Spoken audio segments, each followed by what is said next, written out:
Deus está no controle de todas as coisas. Prepara-te. Pode preparar. Aleluia! A crise vai ser vencida. Ela pode até não passar em um ano.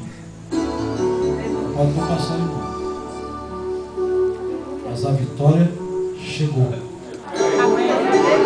Quando eu orava por você, Deus me mostrou uma irmã que eu conheci na minha adolescência. Essa irmã chamava-se Perpétua. E ela tinha um papo. E um dia a irmã Perpétua chegou na igreja, subiu no púlpito e falou: eu quero dizer que Deus me curou do papo.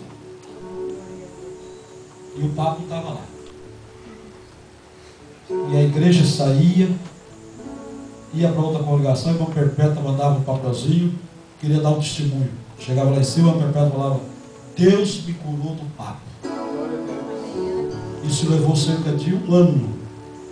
E nesse período a irmã Perpétua nunca deixou de falar: Deus curou o meu papo.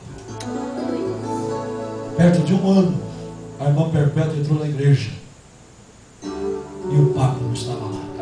Aleluia! O pescoço dela estava perfeitinho, mais bonito que o meu. Porque ela confiou que o dia que Deus falou que tinha curado ela tinha recebido a bênção. Os momentos de dificuldades que Abraão passou, a Bíblia diz que ele cresceu na sua fé, glorificando o nome do Senhor. Aleluia! Glória a Não se Deus. preocupe com a dificuldade que os Estados Unidos e o mundo está passando. Se preocupa com uma coisa: de que Deus vai mandar a gente para esse lugar. Aleluia.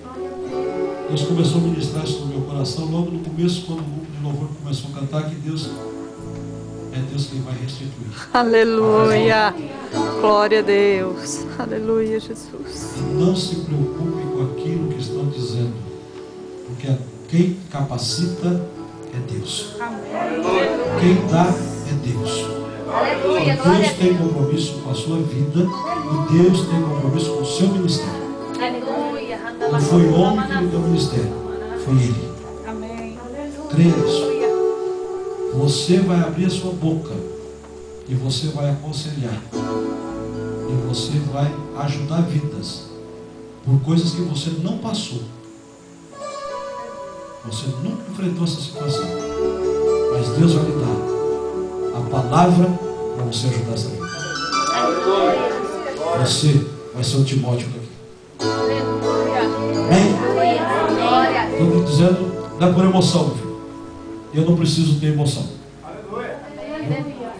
Eu sou João Pastor, assim. Eu sou da Assembleia de Deus desde o nascimento, viu? Não trabalho com emoção. Mas quando Deus me fala, eu gosto de Deus. Amém? Receba essa palavra em nome de Jesus. Obrigado, igreja. Pelo carinho. Obrigado, Miriam. Obrigado por vocês aqui. Deus abençoe. Ninguém tirou a foto para eu levar para a dona de